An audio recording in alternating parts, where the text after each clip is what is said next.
Eto na pala yun. Ayaw na ng political party na mismong kinaaaniban ng pamilyang Barsaga, especially ni Congressman Kiko Barsaga ng 4th District ng Cavite na sinuspindi ng 2 buwan mula noong December, na siya ay wag nang makabalik, wag nang pabalikin ng Kongreso. Yan po ang sinasabi ngayon ng kanyang partido. Ang nagsasalita po sa harap ng media ay si Congressman Ronnie Puno. Siya po ay congressman ng Antipolo at Deputy Speaker, Chairman ng National Unity Party, NUP, na partido mismo nitong batang congressman nasuspende. Pakinggan niyo ang paliwanag ni Deputy Speaker Puno sa isyong ito. Ayaw na nilang makasama at kakasuhan pa raw nila. Wow! Naghahanap lang ng attention siguro itong batang to, no? Pero, mo, medyo seryoso talaga yung ginawa niya dahil ito na at sinusubukan. Yan si Puno. Naghihirap na nga kami para mabawi yung pagtitiwala ng ating mga kababayan. Babanat sa ng ganyan na walang kabase-base. Ewan ko kung bakit niya ginawa na biglang-bigla na naman. Although nakita natin na sa mga nakaraang mga araw, although yung huling mga post niya kung saan siya nasuspinde, binaba niya, tapos tumigil siya sandali, ito na naman siya, no? Siguro na natutuwa lang siya siguro sa atensyon na nakukuha niya. Pero kawawa naman lahat ng mga sinisiraan niya, no? Kasi lahat ng NUP members tinitira niya. Lahat ng nandun. By the way, kasama siya doon. Kasama yung nanay niya. Kaya alam nila na wala naman sinusuhulan doon. At alam mo, mahirap yung gumawa ng ganyan. Naninira ka ng reputasyon ng tao. Di ba na kami, politiko kami, sanay na kami dyan. Pero yung mga negosyante, yung mga nasa private sector, na naghihirap para pagandahin yung kanilang reputasyon para tulungan tayo ng mga ibang bansa, mga bangko, mga financial institutions, no? Tapos ito pa si Mr. Rason ay isa sa malaking haligi ng ating ekonomiya. Yung mga ports natin, sa kanila ang pagmamanage niya, no? Yung patubig, tapos pa ngayon pati power sa mga ibang lugar ng Pilipinas. Siyempre maraming kausap yan all over the world. Tapos titirahin mo ng ganyan. Napakababaw, walang kabase-base. Ito siya, pagdating ko sa Congress, sana makabalik ka sa Congress kasi kami naman sa Congress, sa tingin namin, wala ka ng karapatan bumalik pa dyan. Narinig ko nga na gusto niya mag-resign. Ituloy na lang niya sana para diyan na lang siya. Sa social media niya, banat ng walang base.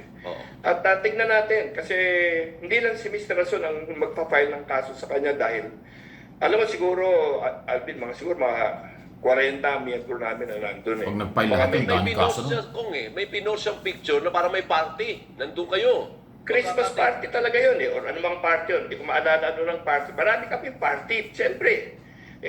Madalas kami magsama-sama. Yan yung isa sa mga pagkakataon na napunta si Mr. Rason. Kasi siguro kung makaka-anim o maanim kami mga pagsasalo sa isang taon ng NUP, kung makarating si Mr. Rason dyan once or twice, swerte na. Kasi siyempre busy yung mama eh.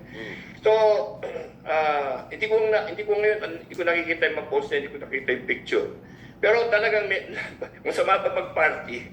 I mean, actually NUP every month may meeting kami. No, hindi ko alam kung alam niya yan. Baka hindi siya nag-a-attend dati. Pero every month may meeting talaga kami. So, pero yun, ang pagkakwento sa akin, ibang kasama ko, ando naman ang nanay din niya. So, hindi ko maintindihan bakit pati nanay niya na mayor, sinusuhulan namin para maging speaker si Romualdez. Ano ba yun? Yan talaga yung nakakagulat dyan sa sitwasyon. Alam ba niyo, si suspended Congressman Kiko Barsaga, anak po yan nung si PD Barsaga, yung magaling na congressman nun. CPA lawyer yon. Tapos naging mayor din ng Dasmariñas. Ngayon ang alam ko ang mayor to yung nanay niya ng Dasmariñas. At yan po yung isa sa mga haligi o opisyal ng partidong kanya sinisiraan. Ng kanyang anak. Si dating Congressman Barsaga, kung di ako kakamali, siya ang presidente o chairman ng NUP. National Union Party, na ngayon ay hawak ni Congressman Puno na nyo narinig. Siya yung nag-organize niya, siya po yun. Talagang respetado yung matandang nasa kabilang buhay na Congressman Barsaga sa Kongreso. Magaling kasi, abogado, CPA lawyer. Pero itong kanyang anak, abay kakaiba ang dating. Siya yung sumisira doon sa partidong iniwan ng kanyang ama kung saan member siya. At naniniwala sa chismis. So, kaya nga, sabi ni Puno, ewan ko kasi makakabalik pa para doon sa kanila. Ayaw na nilang makabalik. Hindi na dapat pabalikin yung kailang kasamahan. So, kung yan ituluyang matatanggal dahil sa mga pinaggagawa niya, huwag kayong mag-alala sa mga taga Port District ng Cavite kasi pwede namang temporary hawakan niya ng kapitbahay na distrito kung ano man ang dapat gawin yan. Or magkaroon ng special election pag natanggal yan. Eh may banta pa pala itong si Barsaga na pag siya daw ay bumalik sa February, meron daw siyang privilege speech. Talagang manang-mana kay Libiste daw, kaibigan niya. Ganon din si Libiste. Sabi ni Libiste, lahat ng banat daw sa kanya minomonitor. At siya daw isasagot sa January 26 sa pagbabalik ng Kongreso. Ito rin ang sinasabi ng si Barsaga. Pagbalik niya ng February, siya ay mag-i-speech, babanatan niya yung mga congressman. Ano ba ito? Parehas na parehas ang galaw nitong dalawang ito. Eh hindi naman pangkaraniwang mga tao yung mga yan, di ba? Ay anak-angka ng mga politiko, mayaman yung mga Barsaga dyan sa Cavite. Mayaman din ang mga libiste sa Batangas at mga negosyo. Pero bakit gano'n ang mga galaw ng kabataan ito? Parang na-influensyahan sila ng mga traditional politician at sila yung ginagamit at nagpapagamit naman. Lalo na yung mga identify na Duterte supporters. Kasi yung Duterte cam ang kailang kinaaniban. Si Libiste at saka itong si Barsaga, parehong Duterte supporters ang dating eh. At ginagamit sila. Pero silang masisira dyan. Sayang. Kabataan politiko, kabataan na politician, pero ang galaw ay trapon-trapo. Ang galaw ay ang galaw ng mga yan dapat ay maging pamarisan, or maging halimbawa para sa ating kabataan. Pero yung kanilang mga galaw ng mga trapo. Puro paninira, puro pagbabanta. Ano yun? Ano makukuha ng mga tao sa mga ganyan? Kung sino man ang gumagamit sa inyo at kayo nagpapagamit, kayong mga batang congressman, kayo ang masisira. Hindi magandang huwaran o halimbawa kayo sa milyon-milyong kabataan ngayon sa buong bansa, sa aking sariling opinyon. Dapat kasi mambabatas kayo, dapat professional ang dating. Tama lang naman ang gawin nyo, meron kayong mga expose, pero samahan nyo ng ebidensya. Samahan nyo ng dokumento, hindi puro sa social media.